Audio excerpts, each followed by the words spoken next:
Linda Clark, about a year ago, Once a Year on Blackpool Sands played here. It did. How did it go? It went very well. We actually premiered it here, which was wonderful to be premiered in your own hometown. No, it was fantastic. And yes, we played 2 nights and it went very well. And we then did a mini tour of it in the UK before going off Broadway and having a lovely sort of run there. That's a big leap to go from Harlow Playhouse to off Broadway. It is indeed, yes. Was that all part of the plan? It was all part of the plan, yeah. No, it was, and for me, I mean, that was a bucket list moment, to actually appear off Broadway was fantastic. And we did very well over there as well, it was very well supported. A lot of it was probably to do with the story. We hoped it was, because the play was a true story, and it was about 2 young gay Yorkshire miners in 1953, and it was their story and the struggles that they had. The fact that they, coming from a mining village, they could never obviously be together there, but once a year on Blackpool Sands they had their time to be together.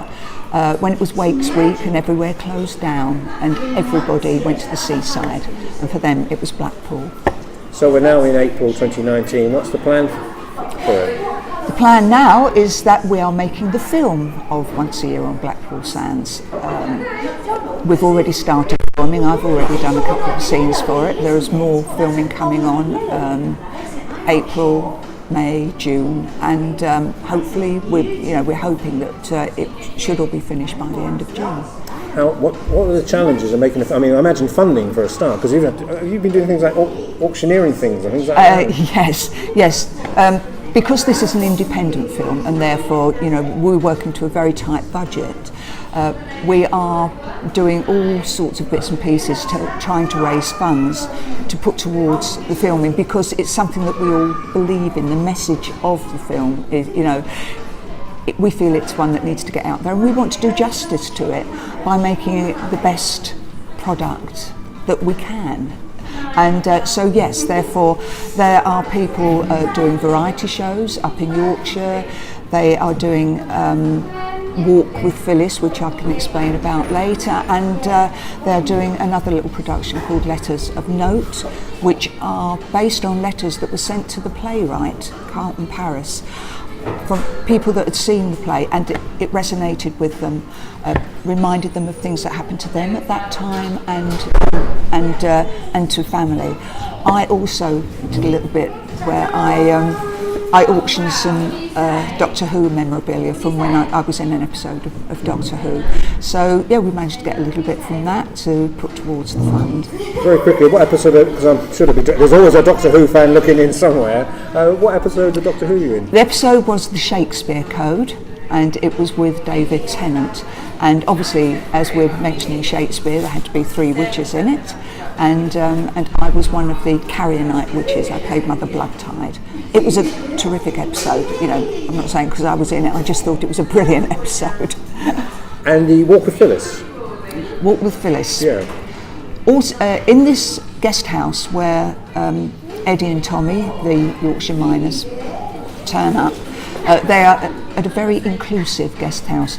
It is run by sort of old theatricals, basically. So they were very accepting of people that were sort of out of the usual strata of society that was then. So yes, they accepted gay people, lesbians, and in this case, a transvestite called James Elbridge. Now he had a female alter ego called Phyllis, but she was very shy and she would never want to go outside, and there was a fabled walk from north to south pier in Blackpool that the transvestites used to do, but she never found the courage to get out the door and do that. But towards the end of the play and the film, you will see that through a series of things that happened, Eddie, Tommy, Red Ethel, Gladys and Maureen all help and support Phyllis as she walks out that door for the first time to make that walk. And so therefore we have this mantra, I walk with Phyllis. And that is to say that we walk with anybody who is trying to come out and be who they want to be. And we have these things going on. We've got little video clips of people saying, you know, I'm so-and-so and I walk with Phyllis. We've got people like Stephen Arnold from Coronation Street, Julia, who played his wife in Coronation Street, Will Mellor, Steve Hewison, and people from America. We've got Village people that have done it. We've got Frankie Faison, the American actor, who's done it. And it's wonderful because, you know, we put them out there as part of the promotional thing. We want people to be interested in this story because it's such a wonderful story. It was told to Carlton 30 years after this, in the 80s, when he met the real Eddie and Tommy. Sadly, they were dying of AIDS at the time, but they told him their whole story, and this whole wonderful, sad, heartwarming, funny, thought-provoking story. And so, yes, we're trying to get funds, and to that end, thinking about the letters of note that I mentioned earlier, I'm sat in Harlow Playhouse now, and we are hoping, fingers crossed, that we might manage to get just a one-off performance in here. Over here, we've decided it would.